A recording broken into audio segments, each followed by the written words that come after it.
702. The Naked Scientist. Hello, Chris. Hey, morning. Hey, look, I'm going to tell you about a really cool thing that I've got going, because I know you're going to want to do this, and even if you don't, I'm going to make you, okay? So it's a slightly long story, but I was contacted the other day by someone who's a press officer for Brunel University in the UK, and he said one of our members of staff and an ex-member of the university have obtained a helium balloon, which they're going to send up to space. And rather than just strap a GoPro onto it and do sort of mundane, taking pictures, which is nice, but it's been done many times, is there something else scientifically we could do? So I had to think about this, and I said, yeah, I reckon there is. Let's test the claim that in space, no one can hear you scream. So what we've done is we've built an apparatus where we've mechanically decoupled a speaker and a microphone from each other in a special apparatus, so that if you put a microphone and a speaker in a box, normally the vibrations from one would just go straight through the box and into the other. So by mechanically suspending them, that can't happen, and the only route between the two is through the air in the box, which is going to be ambient air. And we've written some computer software so we can send a computer up with all this lot, and we're going to set it to start playing and recording screams and logging the altitudes on the way up until it gets to about 120,000 feet. Then the balloon's going to pop. We'll recover the whole lot down to Earth, and we can hear what we sound like screaming in space. So, number one thing is, if anyone would like to hear themselves scream on the way up to space, you can send your sound files in now, and we will air them. And the best screams will make it also onto the balloon going spaceward. So you email those to chris@thenakedscientist.com. I've had some great ones in so far. So if you can make them funny, I just had a lady disciplining her children to tidy up their room. So that's a fantastic one. So if anyone would like to send me some in, send the sound files, chris@nakedscientist.com. Just record it on your smartphone, on a tablet, your computer. If you're lucky enough to have a studio, Eusebius, then you can send me the sound file, chris@thenakedscientist.com or chris@nakedscientist.com. Both will work. But I think we should make you do one now, Eusebius, so that we can actually record it in quality here, and everyone can hear what the gold standard of what should be screamed in space should be. Go on, off you go. I'm not going to let you off the hook. You've got to do it. Go on. I have a dream! Very good. It even echoed, which is that's quite impressive. Thank you for that. I'm very impressed with myself. I'm very chuffed. Can't believe it. I always wanted to be a science experiment. There you go. Well, it's going Chris, up. Balloon goes we up had next weekend. So we will report back Okay, so people must on get on Friday with it. how we're getting on. And then the week after, we'll actually have the recordings, hopefully, as long as it hasn't blown out to sea and we lose it in the ocean, which hopefully won't happen. But I'll let you know how I get on. Absolutely stunning. Marlene, good morning. What is your question? Good morning. So my question is just about sneezing. So there was a question last week about sneezing, and I also have a question around that. So why do some people sneeze very loud and some people sneeze very softly? Is there like a scientific reason for that? Because I'm a loud sneezer, and my husband always says to me, why do you sneeze so loud? But I feel I can't help it. So I just want to check if there's a scientific explanation. And what about him? Is he one of the soft ones? Yeah, he sneezes soft. So I'm like, I don't know how that works. How soft is he? Sneeze? I don't know if I can do it, but it's like, no, not like that. But I'm just like, I'm obviously a loud sneezer. Yeah. Lovely question. Chris? First of all, what's a sneeze? Well, a sneeze is when you close your vocal cords off, you build up pressure in your chest, and then you release all of that built-up pressure explosively down your nose and through your mouth. The aim is to dislodge some kind of obstruction. So anything that could be irritating, obstructing, or blocking your airways can trigger a sneeze. The sound that comes out is because sound is a pressure difference. And so when you release a high pressure air from inside you to the outside world, that's air going from a high pressure to a low pressure, and it can create vibrations in exactly the same way your voice does. You can actually adjust that pressure change though, and you can direct it. So some people sneeze with their mouth open, some people sneeze just down their nose with their mouth closed. And just as an aside, no evidence that if you sneeze with your eyes open you're going to pop your eyeballs out. I've done the experiment on myself. I couldn't believe it was true. I experimented a few years ago. I can still see it's fine. I think this might be a legacy of people getting boxing injuries or something, and the idea don't blow your nose if you get a fracture around your eye or something. I think that's where it comes from. But basically, it's to do with how you then control and deflect the pressure change as you sneeze. And some people add additional sounds, and that's why you make more noise. It is possible to attenuate the sound you make from a sneeze.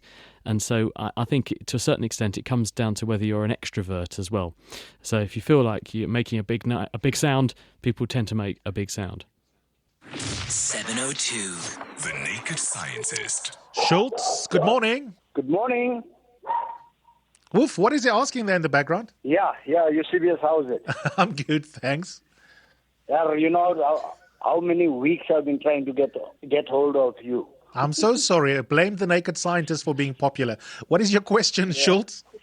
The question I have, man, is something that has fascinated me and puzzled me for a long time, is the concept of measurement. Yes. Be it length, be it weight, be it volume. Mm-hmm. What measure was used to determine those measurements, if you get what I'm saying? Who decided that a centimeter should be so long? Oh, I see what you mean, yeah. What measure was used to get to that measurement? And a kilogram, for example, what measurement was used to get to a kilogram and a liter the same way? Okay, question's nice and clear. Chris? Well, in the early days, it was a little bit ad hoc, actually. And in the very early days, people used bits of their own body as a length scale. That's where the idea of a foot comes from. And there were things like cubits, which was, if you actually look at your hand with your thumb outstretched, the length of a man's hand.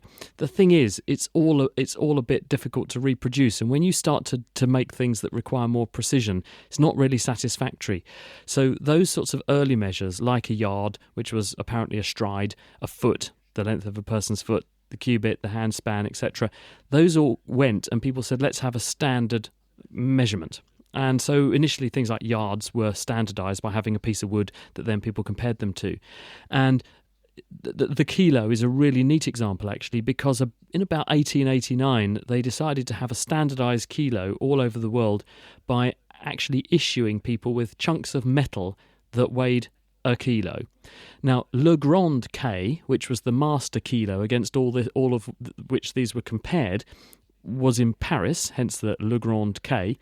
And this has sat there in Paris ever since. It's a piece of platinum iridium, very, very valuable piece of metal that weighs a kilo, and against which all these clones, and there are a number of them which were distributed all over the world as the standard measure for a kilo, that was used. In recent years, though, people have said, well, this is not very satisfactory, because actually every time you take your kilo out of the cupboard and clean it, you're knocking off some atoms, so you're causing it to lose some mass. And if it picks up some pollution from the air in the box, it's going to gain some mass, because there's going to be some atoms sticking to it. So it's not very satisfactory. So we need a better way of defining a kilo.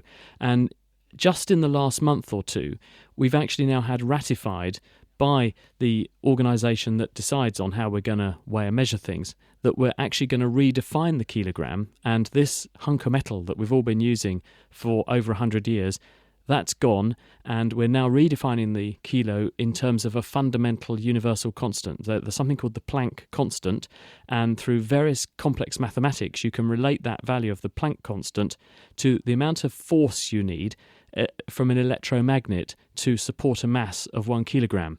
And so we're now redefining the kilo in terms of that particular amount of electric force. And as a result, we now have a definition which is not going to vary of the kilo. And so that's a really neat example of how we're standardising these sorts of measures. Because it would have been a bit embarrassing, right, if aliens turned up from space and they said, so how do you measure things on Earth? How do you define how big something is? And we produce a hunk of metal and say, oh, that's what we call a kilo. We'd be a laughingstock of the universe. So as a result, we've now got these much more standardised, much more organised ways of defining things. Gary, good morning. Good morning, gentlemen. How are you? We're good, thanks, Gary. What question have you got for us? I'd like to know how come I can sing along with a song and the artist and actually go ahead in terms of the words, but if you asked me to recite the words of the song, I couldn't do it. You and me both. Can you do us an example, Gary? Can you sing us something? No, I can't. Okay, come on, Gary. I know you're out there somewhere.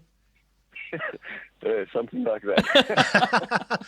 Okay, bit of Moody Blues. He's not going to take the bait, is he? The reason for this, Gary, is because when you are listening to the tune acts as an aide-memoire and helps you, because of the meter and the pattern of the music fitting the words, it helps you to recall the words. But when you don't have that aide-memoire, you can't do it. Now, before we evolved and developed the ability to write things down and read them back again, people think that one of these early forms of singing, poetry, arose, and we started to do that because of a really good way. It's a really good way to remember things. In other words, if you can't write and you can't read, you can nonetheless learn a song or learn a poem, and because there are rules about how the language should flow, the meter and the pattern and so on, it enables you to make sure you get the message right. So having poetry and having song was one way to constrain what words would have fitted in a sentence and therefore what people actually recorded and documented. And we think that's how they kept the message faithful when we didn't have writing. And it's because those things work together, the pattern of the singing, the pattern of the music, the meter, and the words that are already in your memory, and you bring the two together and one helps you to remember the other. Another Gary. How's it, Gary? Hi there. Welcome to the show, Gary. What's your question? Yeah, my question is, I don't know if you've seen this TV series Chernobyl. It's on my list on Netflix. Have you seen it? Absolutely awesome. Absolutely brilliant. And what question flows from it for you? Yeah, my question is, what made the reactor explode when they tried to shut it down? And was it human error, or are those sort of faults generally repaired globally? Because it seems to be a heat generation issue and an explosion caused by overheating. And how do they shut down nuclear plants these days to try and do services or determine safety parameters? Hello, Gary. The answer is, obviously, it's slightly shrouded in mystery because what we think we know and what are facts with things like this and, Soviet-era governments, a little bit tricky to know exactly. But what we understand about this is that reactor was a pressurized water reactor. In other words, it's using water as a moderator and coolant. And in a nuclear reactor, you have fuel rods, and those fuel rods produce neutrons, and those neutrons are slowed down by the moderator, the water, and then directed into other rods where they trigger an onward chain reaction. And the more of those neutrons that are allowed to do that, the faster the reaction goes, the slower the reaction goes. And you can control how fast the reaction goes by putting control elements in the way. So as well as the moderator, the water that slows down the neutrons to make them more likely to engage with the other fuel elements, you also can put down things which absorb neutrons or deflect them and slow them down, and in that way you can reduce or accelerate the rate of the reaction. Now, I think that with the Chernobyl reactor, what they were doing were some experiments to look at actually the performance of the reactor, which involved locking out the reactor elements so that the reaction was allowed to accelerate. And then I think for some reason they couldn't get the rods to re-engage, as in the control rods, and the reaction began to run out of control. And it was impossible for them then to stop the reactor because the thing that stops the reaction couldn't be put in the way of the thing that was causing the reaction. This causes the reactor to heat up, and it then becomes so hot that the fuel, rather than being in nice organised rods, melts because there's a melting temperature for the uranium fuel. And once it melts, all of the uranium then drops in a giant blob in the bottom of the reactor, and now there's nothing in the way of the neutrons coming from one decaying nucleus and hitting another one. So it goes into a feedback meltdown loop, and you end up with this molten material which is so hot it even melts through the bottom of the reactor, through the concrete under the reactor, and keeps going because there's now nothing in the way of the nuclear reaction. And that's called a meltdown. And we think that that's basically what happened. It was some kind of experiment that then went wrong, and they couldn't reverse the thing that they had put in train. Got a voice note with a question in it. Let's have a listen to this one. Morning, Nick and it's Tammy from Alberton. I just want to know what makes someone to lose power or to lose balance when he or she is drunk, and what makes us, like, when I'm drunk, I forget the events that happened, like yesterday, the time I was drinking, like, sort of, yeah. I just want to know what is the connection between the alcohol and the mindset there. Thanks. Why is alcohol bad for us?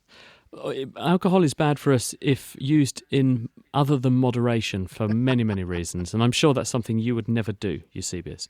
But as in you wouldn't go anything other than beyond moderation, would you? You wouldn't do that. But I wouldn't remember if I did. no. Okay, well, the reason that alcohol has the effect that it does is that it potentiates, in other words, increases the activity of a nerve transmitter system in the brain called GABA, gamma-aminobutyric acid. GABA is the brain's inhibitory nerve transmitter. If you take alcohol, you increase the signalling in those nerve pathways. And if you increase the signalling in an inhibitory pathway, this is why alcohol is a CNS, a central nervous system depressant. It reduces brain activity. So therefore, you're less likely to remember things because the memory circuits, if they're being switched off or inhibited or having their activity turned down, are less likely to form good quality imprints of memories. You're less likely to behave yourself because the circuits which are normally reining in and controlling your behaviour, they're extremely neurologically hungry processes. And if you inhibit those, then your brainstem kind of basal animal instinct level of activity tends to come through, and that's why people tend to behave more brashly and loudly when they get drunk. And then there's the question of, well, why does the room spin? Why do we feel giddy and dizzy? Part of this is because our reactions are slowed down. When you have a depression of the central nervous system, because it's a CNS depressant, the various reflexes and things are going to happen less optimally and less quickly. So writing reflexes and muscle responses that keep you balanced will happen in a less organised way. So that's part of it. The other part of it is that our balance occurs because we have inside our inner ear a structure called the vestibular system. And these are three tiny canals. They're about the size of a small coin each, and they're organised each at 90 degrees to each other in the three axes. And when they are when they're working normally, they contain a fluid which is very similar to the cerebrospinal fluid around the brain. And that fluid, when you move your head, is left behind momentarily, and that pushes on some hairs which project into the fluid and sends a signal to your brain what direction you must be moving in. The brain then compensates by moving your eyes in the opposite direction and rebalances your muscles. If you dissolve alcohol in that fluid, which is what happens when you drink a lot, then the fluid density changes, and that means it pushes a different amount on the hairs that would make those signals go between the semicircular canals, your vestibular system, and your brain. And as a result, the brain can get confused about how big those signals are and therefore what the correct writing manoeuvres are to keep you balanced. So I think when we get drunk, it's a range of different effects. These include the brain being a bit disinhibited and depressed, various writing mechanisms not working as optimally because they're being switched off as well, and a change in density of the fluid in the semicircular canals in your vestibular system. Mulu, good morning. How are you, Eusebius? I'm good, thank you. I'd like to ask the naked scientists there, according to the technology that they made, which now reproduces only male mosquitoes, how will the lack of female mosquitoes in the ecosystem affect nature generally? Yes, I asked Tom Reed, who's the Chief Scientific Officer of Intrexon, the company that have done this, that very question. So well done, it's an excellent question, he told me. And the answer to this is that at the moment they're going for invasive species. He cited Aedes aegypti mosquitoes as their current target. These are an invasive species taken originally from Egypt, for example, hence the name, to southern America. And in Brazil, they're now a major problem because they are a vector for yellow fever, they're a vector for Zika virus, there can also be a vector for West Nile virus. They were taken there by humans, so they are not a natural inhabitant of that geography, and their argument is therefore that if we use a technique and like their technology to get rid of them, all we're doing is cleaning up one of our own messes. We're not actually removing something from the environment that would naturally be there. There's no natural enemy of these mosquitoes. They shouldn't be there in the first place.